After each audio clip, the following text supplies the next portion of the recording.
Look at that shoulder roll, guys. I know. Look at that shoulder roll. Hello. Hello, Hi. everyone. Hi.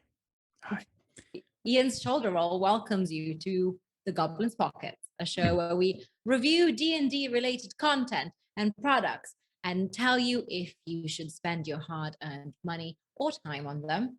I am Monica, and this shoulder roll in guy is Ian. I am Ian, the dancing queen. There is something unsettling in you, like just shoulder rolling and saying Ian. Ian. Yeah, I'm just too sexy. We're gonna have to put an explicit on this one. Yeah. Sorry, it's not for kids. If you're a kid, stop risk. watching. You know, I don't want you to be questioning this sort of stuff and asking your dad, "What's that man doing?" What's that weird man doing, Mom? Man doing? Yeah, we're them Goblins Pockets lot. Yeah, how are you doing, Monica? Well, I'm good. We're recording back to back today, guys. So Monica just gave me a little tour of her new office, which is delightful. But yeah, and I'm still melting. Nothing has changed from our previous episode, which we recorded a very short while ago. Yeah, because it's still so hot, guys. It's still so hot. Like, I know I shouldn't be saying it, but this is not normal. Like, this global warming is real, guys. Global warming is real. I know. The apocalypse is coming. I'm sorry, Mediterranean countries. We're having a great time here in England. It's just a bit warm. It's just a little bit warmer. Just a bit warm. So yeah. This week we're going to try and stretch out a whole episode with our limited knowledge of roll. Dimension 20. Ooh, Dimension 20. Woo! Which is yeah. basically going to be me and you gushing over Brennan Lee Mulligan, I feel like. I mean, what else would I be doing? It's kind of anybody who's listened to our most recent episodes will kind of know I've got a thing for the guy. He is my hashtag DM goals, definitely. But yeah, it's Dimension 20, which is I think foremost a YouTube channel. It kind of like Critical Role in that the video format definitely takes priority over the podcast. And I guess that's something we should mention. You know, anybody who's listened to these episodes and the kind of we refer to them as like podcasts because I quite often absorb stuff whilst I'm walking the dog or doing other things. But I think that one of the key differences between shows and podcasts is the format of things like combat, like this. And I'll say it from the get-go, Dimension 20 has got some sweet maps. Like, maps and minis are sweet. Strong, like, and I find myself doing this sometimes with a podcast. I'll be listening to the podcast and combat will start happening and the players are like, oh my god, and they will freak out and I'm like, oh fucking hell, what's the time code on this, because I need to go and load it up on YouTube just so that I can just see the map and get an idea. I was doing it with fucking Calamity when they were all losing. Wait, did you listen to Calamity on as a podcast? Yeah, when else? I am shocked. I'm sorry, how did I not know this? Yeah, the visuals were so incredible. They were average. I'm offended, guys. That's it. Thank you for coming and joining us. This is the Goblins Podcast. We're done. And I'm quite happy with Theatre of the Mind. I don't struggle with that sort of stuff. I but love a good map. Yeah, Dimension 20. It is primarily was created in 2018. Brennan Lee Mulligan is the primary DM, though they've had lots of other people as DMs, some of the players, and some other guest ones. I have digested primarily the Fantasy High arcs, and I actually started the Sleeping Sissy one, the Unsleeping Sissy, sorry, but I didn't. Quite the opposite. I didn't get on with it, so I let the first one finish, and then I went back to the second campaign of Fantasy High. And then I think Unsleeping City came back again, and that was it different game systems or just the setting? It's the tone. I've got a few podcasts on the back burner that I'm ready to talk about because we've got so much planned for this podcast. But get ready, guys. I struggle with the more real world human based podcast games. They're just a bit boring, and Unsleeping Sea isn't it, but it just feels like it's based in like a noir sort of city, New York sort of style, and it's just like, I want to listen to fantasy. I want dragons. Yeah, I want high fantasy. Yeah, I want things that don't exist in my world because my world's broken. In my world we have global warming. I want fireballs in that world. Global warming is the fireball of our world. I just realized. Oh god. Great. So we'll be coming at Dimension 20 primarily from a fantasy high standpoint. However, which is great. This is it. Like, I know that anything that Brennan Lee Mulligan DMs, I'm going to enjoy anyway. So I need to go and find more content. And I was listening to Griffin McElroy chatting the other day, and he was saying that the most recent Dimension 20 campaign, which is, what's this one that's just come out? Coffin Run. Coffin Run is just super hot fire. So you're gonna have to jump in. So I need to get back into Dimension 20. Monica, how are you finding Dimension 20? Because you're kind of fresh to it, aren't you? I'm super fresh. I'm as fresh as you can be. I've only started the second episode of Fantasy High really recently. Because of Calamity. Like I'd heard of Dimension 20 like a million times, and everybody was like, you have to listen to Dimension 20. But I was really intimidated, as probably some of our listeners would be, at the quantity of stuff that is related to Dimension 20. Like, we will discuss in more detail later, but there's a lot of campaigns and where to start. Do you start at the earliest one? Do you start at the latest one? Am I missing something if I do? So I asked around, I asked you, Ian, I asked some other friends who are really into Dimension 20, because I had to get more of Brennan Lee Mulligan. Like, I fell in love with him. I won't lie. Like, his DMing in Calamity just made me want to see what he could do, especially because I had heard that from my friends that his normal tone is not end of the world. His normal tone is humor. Like, his normal tone is really funny. And I thought, wow, this guy who made me cry in a 4-episode arc, well, I wonder what he can do. Like, can he make me laugh? He can. It's really funny. Like, from the get-go is really, really funny. So most of the cast are College Humor staff. So when they started in 2018, College Humor and Dropout TV, they just launched Dropout TV, which I think is still going, but it's basically like a subscription. It is. It's a subscription thing. So you could sign up and you get early access to this, but most of this stuff is now available on YouTube and any podcast kind of platform you listen to. But primarily it was like, right, Brennan, you are an amazing comedian, improv actor, and you're a DM, like D&D DM. Do you want to host a game? He's like, yeah, sure.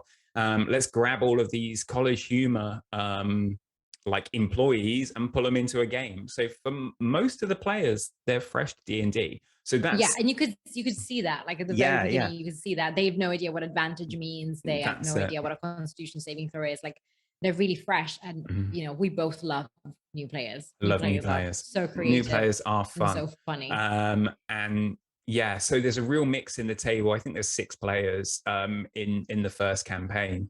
And kind of to Monica's point, I suggested to her jumping in at Fantasy High right at the start. Like, it's good from the start.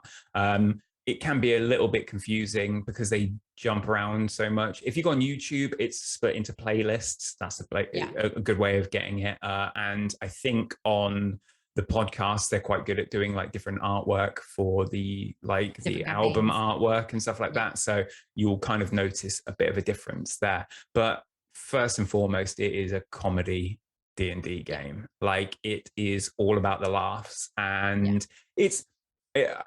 Brennan is a very self-aware, he's got his finger on the pulse in terms of what's appropriate, what's not appropriate, all that sort of thing. It's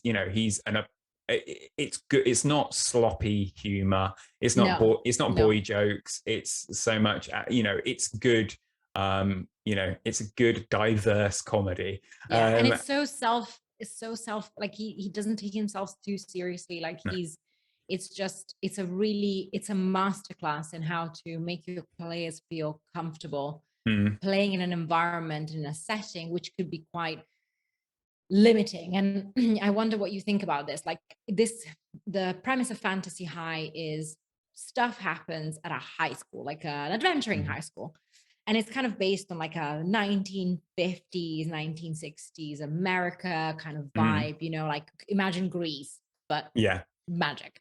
And I love the premise. However, I personally have a feeling of like, well, now I need to play a teenager. And therefore all teenagers have to be like, you know, annoying and like, you know, let's be honest, they have to be like annoying and self-obsessed, and which the characters are to an extent, but the way that Brennan kind of, how do I say, shepherds them throughout at least the episode is really great and making it feel realistic. And I'd noticed this in Calamity, and you'd noticed this too. Brennan's ability to play children and to like interact with children as a DM, as in like I'm acting as a vice principal and you're a teenager.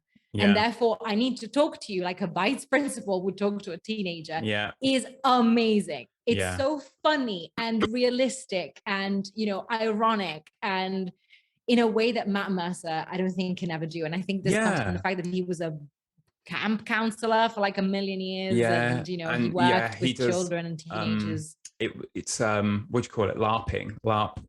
He ran camps for LARPing like kids basically. And it gets compared to Critical Role quite often, and there's a lot of crossover with players. You know, there's a campaign in Dimension 20 where Matt Mercer is a player, so I'm like very much looking forward to it.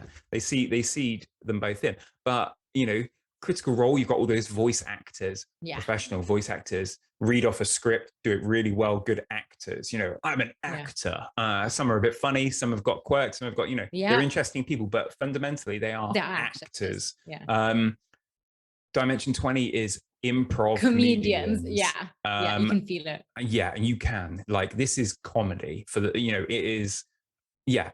I'm not saying Critical Role, it doesn't have its funny moments, but for fundamentally it takes itself quite seriously. And that's not to say that Dimension 20 that can't make you like sad and like make you emote. No, of course not. But it also means that there's a levity to it and a lightness to the dialogue, which is really beautiful to behold. Like I've just started, but I've fallen in love. I think his name is Gorkuk, the half orc.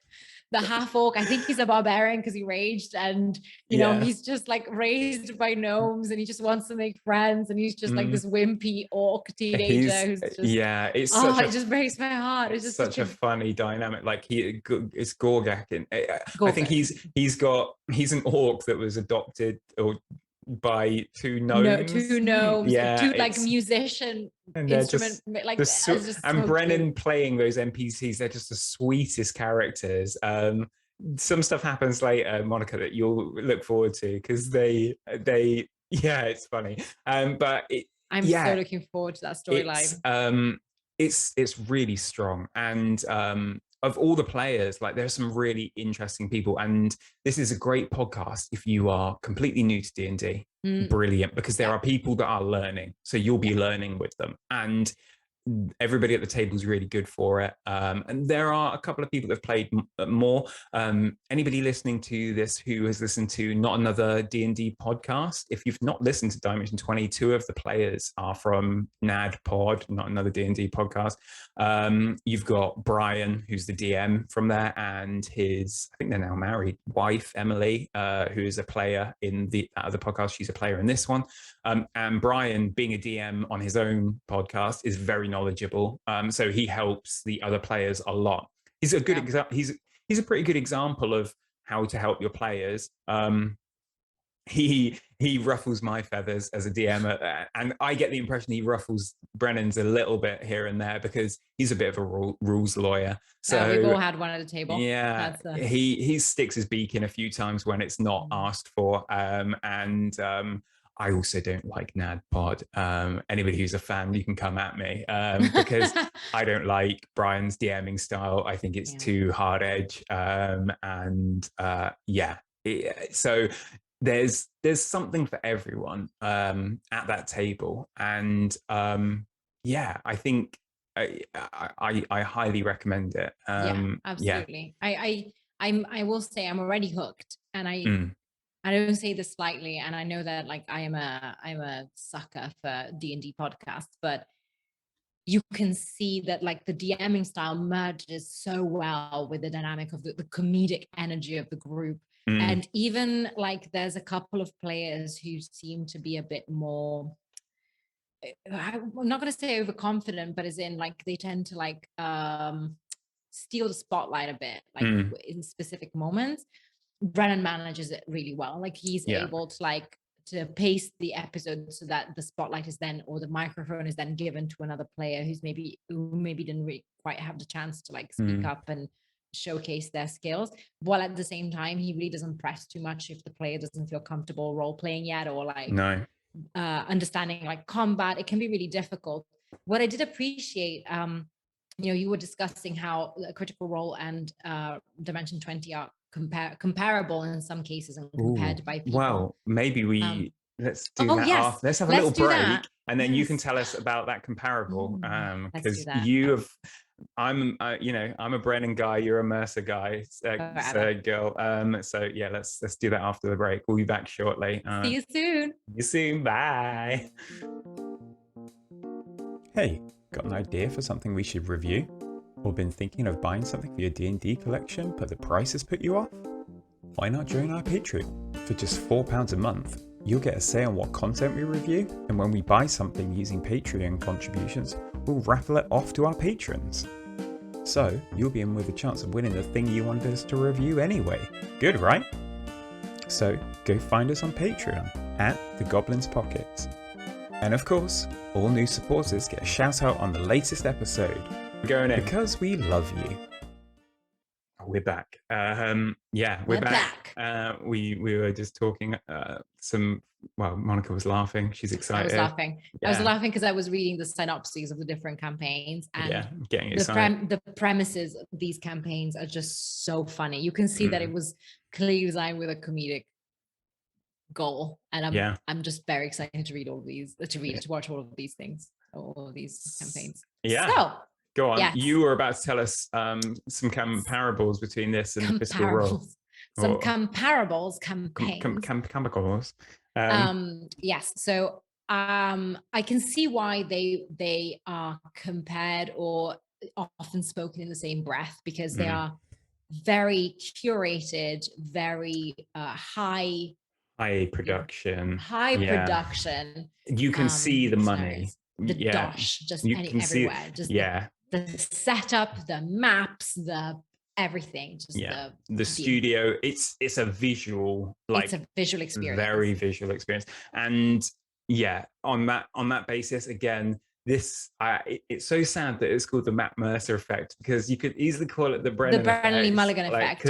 He's a Mount Olympus sort of DM. Like this guy, and the production and the assets they have available to them are next level. Like I sometimes see on Instagram some people who have gone fucking nuts on their maps and that sort of shit, and it's like, hats off to you, but that's another level, and not everyone can most people that. Won't do that, and it's fine. Like, we were discussing the absolute apex version of this, which in my opinion is Calamity. Calamity is so high production.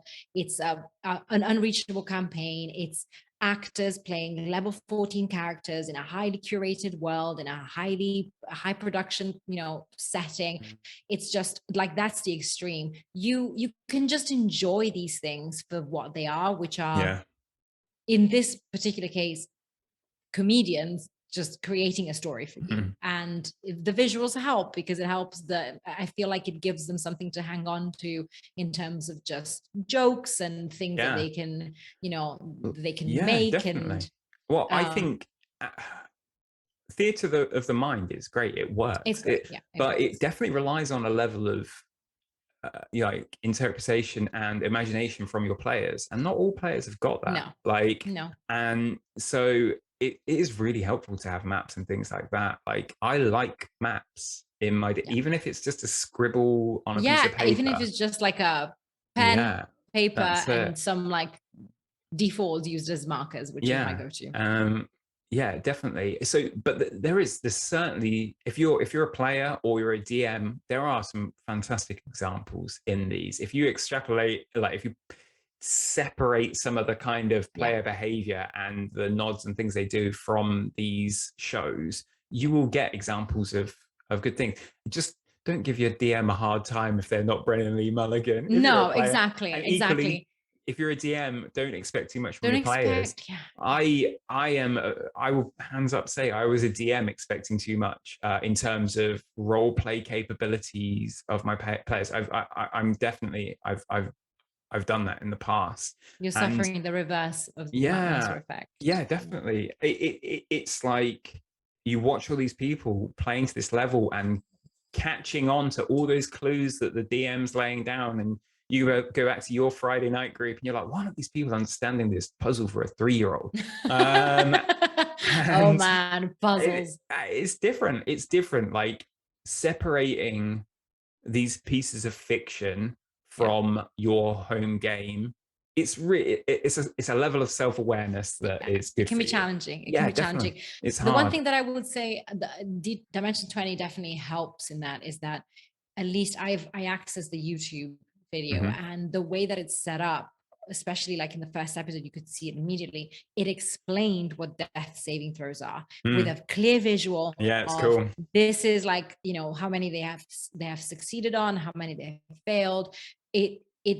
It's very good to show or to introduce someone to the basics of the game in a way that is not so threatening, which I would say Critical Role didn't do that. Like they were learning the new system because they went from 4th edition to 5th edition. So they were also kind of navigating the new system. However, they'd been playing for 2 years already as a home game. They don't explain what a death saving throw is. No, they assume that Yeah, it's much more. It was very low production when it started at Geek and Sundry, which is also a different setting. But it just seems like, I feel like Dimension 20 is high production with training wheels on. It's like high production, but you can watch something as someone who's never played D&D and still understand what's going on. Yeah, and this is one of those ones where I would recommend the YouTube over the podcast.